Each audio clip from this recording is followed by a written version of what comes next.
नमस्कार दोस्तों। चलिए आज समझते हैं लोग बेसिकली क्या गलती करते हैं। बेसिकली हमेशा उन्हें आदत है चीजों को डिले करने की। मतलब बेसिकली प्रोक्रास्टिनेशन। मतलब आज नहीं, कल करेंगे, बाद में करेंगे। इन्हें ये पता नहीं होता कि बेसिकली इस चीज पे, जिस फाइनेंशियल लिटरेसी के ऊपर बात करना कितना इंपॉर्टेंट होता है। और फाइनेंशियली लिटरेसी उन्हें होनी चाहिए।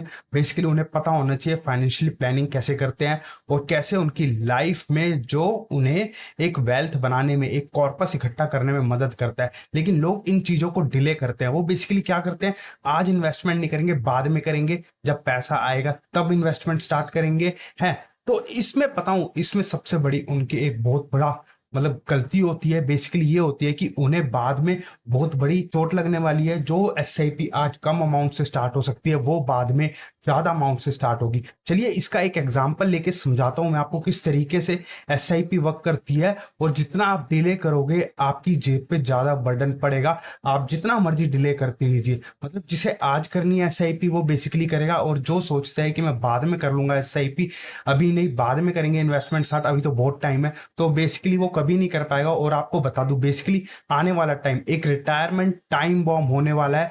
जब रिटायरमेंट के लिए पैसा चाहिए होगा तब लोगों के पास पैसा नहीं होगा और वो उस टाइम फटेगा टाइम बॉम्ब। तो चलिए एक उदाहरण के साथ समझते हैं किस तरीके से आप प्लान कर सकते हैं। सबसे पहले आप डिसाइड करिए। चलो मैं आपको बोलता हूं कि बाद में इन्वेस्टमेंट, आप कह रहे हो ना कि हम बाद में करेंगे, चलो ठीक है, लेकिन आज एक गोल डिसाइड कीजिए। पहले आपको रिटायरमेंट पे कितना अमाउंट चाहिए होगा, या 20 साल बाद आपको कितना अमाउंट चाहिए होगा, 20-30 साल बाद जब भी आपको जरूरत है। तो चलिए एक एग्जांपल के थ्रू समझते हैं। तो चलिए यहाँ पे मैंने एक कैलकुलेटर ओपन कर लिया है। किस तरीके से, अगर मैं मान के चलूं आज आपकी एज 30 साल है, 30 साल है, और एक रिटायरमेंट एज है, मतलब 60 की एज है। 60 की एज बाद आप चाहते हो मैं काम ना करूं, बस मेरे पास पैसा आता रहे, एक इनकम का सोर्स आता रहे और मैं अपने जरूरतमंद के खर्चे पूरे करता रहूं। ठीक है, एक लाइफस्टाइल अपनी मेंटेन करके रखूं, काम ना करना पड़े, बस लाइफस्टाइल मेंटेन करके रखना पड़े। तो इसे होती है रिटायरमेंट एज। रिटायरमेंट के बाद उसे कॉर्पस चाहिए होगा। मतलब आज अगर वो मान के चलता है कि उसका मंथली एक्सपेंस खर्चा जो है वो 35,000 रुपए पर महीने का खर्चा है, उसके हाउस होल्ड एक्सपेंस वगैरह, तो उसे 60 साल की उम्र में कितना कॉर्पस चाहिए होगा।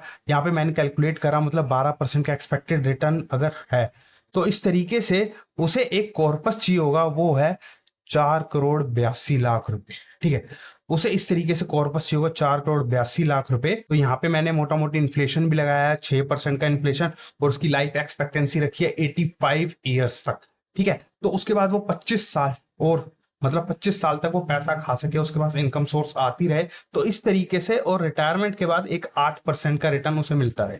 तो इस तरीके से उसे 5 करोड़ रुपए मोटा मोटी चाहिए होगा। लेकिन अब होता क्या है, बेसिकली 5 करोड़ उसे चाहिए, लेकिन अब वो बोल रहा है अभी इन्वेस्टमेंट ना करके मैं बाद में इन्वेस्टमेंट स्टार्ट करूंगा। हाँ, मुझे पता चल गया मेरे को मेरी रिटायरमेंट पे मुझे इतना कॉर्पस चाहिए होगा, तो मैं अब क्या कर रहा हूँ, अब क्या गलती कर रहा हूँ। अब लोग क्या गलती करते हैं बेसिकली कि चलो बाद में इन्वेस्टमेंट करेंगे, आज नहीं करेंगे। तो इसका मैं एक उदाहरण देता हूं आपको। अगर सपोज आज ही वो रिटायरमेंट की प्लानिंग कर ले और उसे डिसाइड कर लिया कि 5 करोड़ रुपए मुझे चाहिए होगा 60 साल की उम्र में, है, जिससे मैं आगे के 25-30 साल जी पाऊंगा और लाइफ अच्छी जी पाऊंगा, अच्छी बिता पाऊंगा, लाइफस्टाइल अपना मेंटेन रख पाऊंगा। लेकिन अब उसे कितना अमाउंट इन्वेस्ट करना पड़ेगा। अगर आज वो 30 साल की उम्र में निवेश करना स्टार्ट करता है तो उसे मात्र एसआईपी स्टार्ट करनी पड़ेगी। 15,500 की, मोटा मोटी 16,000 रुपए उसे निवेश करना पड़ेगा हर महीने। ठीक है, लेकिन अब वो बेसिकली करता क्या है, क्या गलती करता है। वो बोलता है चलो मैं बाद में देखता हूं, अभी तो बहुत टाइम है 5 साल बाद स्टार्ट करूंगा, 10 साल बाद स्टार्ट करूंगा, अभी तो बहुत टाइम है, बाद में।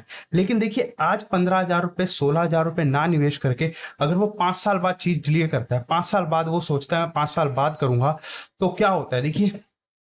आज वो 30 साल का है, 30 वर्ष है, उसके बाद 30 वर्ष है अभी रिटायरमेंट होने में, तो 16,000 रुपए उसे इन्वेस्ट करना पड़ रहा है। लेकिन वो बोलता है कि मैं बाद में देखूंगा जब मेरी इनकम बढ़ जाएगी तब। लेकिन आज इनकम नहीं बढ़ी, इनकम बढ़ जाएगी तब वो निवेश करेगा। लेकिन तब कितना उसे निवेश करना पड़ेगा, 5 साल बाद 30,000 रुपए पर मंथ निवेश करना पड़ेगा।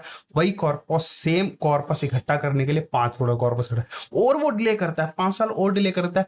10 साल उसने बिता दिए, 40 साल की उम्र में निवेश करना स्टार्ट करेगा तो उसे निवेश कर, उसे अमाउंट एसआईपी करनी पड़ेगी 55,000 रुपए की। तो सोचिए क्या आपकी इनकम बढ़ने वाली है, इतनी इनकम बढ़ने वाली है कि आप जो एसआईपी आज 16,000 की नहीं कर पा रहे हो, वो आप 5 साल बाद 30,000 की करने स्टार्ट कर दोगे, या उसके 5 साल बाद 55,000 की एसआईपी स्टार्ट करना स्टार्ट कर दोगे। तो ये होता है बेसिकली, ये बहुत बड़ी गलती होती है जो लोग डिले करते हैं। अगर आज कम इनकम है, अगर आज किसी तरह आप कांस्टेंट अमाउंट से कम से निवेश करना स्टार्ट करेंगे तब भी आपका कॉर्पस बिल्ड हो जाएगा एक टाइम बाद। और आप आने वाले टाइम में जैसे जैसे इनकम बढ़ती जाएगी आप वो और खर्चा कीजिए ना, लेकिन आज सबसे पहले डिसाइड कर लीजिए इतना अमाउंट मेरी एसआईपी में जाना चाहिए, उसके बाद मैं बाकी अपने खर्चे करूंगा, अपना लाइफस्टाइल मेंटेन करूंगा। लेकिन आप सोचोगे पहले इनकम बढ़ाऊंगा है और फिर इन्वेस्टमेंट अमाउंट स्टार्ट करूंगा, अब इनकम बाद में बढ़ेगी तो उससे पता है आपकी एसआईपी का अमाउंट भी बढ़ जाएगा उस हिसाब से। तो ये सब आपको डिसाइड करना पड़ेगा, ये सब प्लानिंग होती है बेसिकली। जो लोग ज्यादातर गलती करते हैं, प्रोक्रास्टिनेशन करते हैं, ये कैसे कहते हैं, कॉस्ट ऑफ डिले।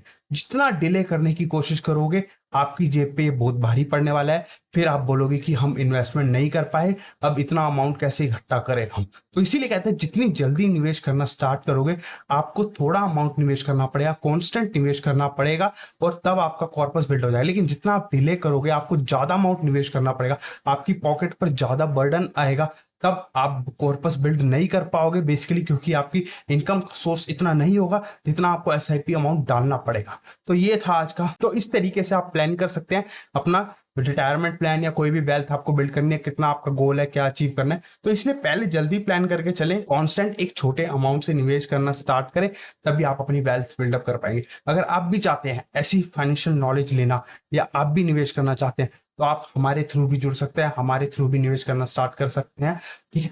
तो आप हमसे भी कंसल्ट कर सकते हैं। बाकी mutual fund investment are subject to market risks, please read all the scheme related documents carefully. नमस्कार।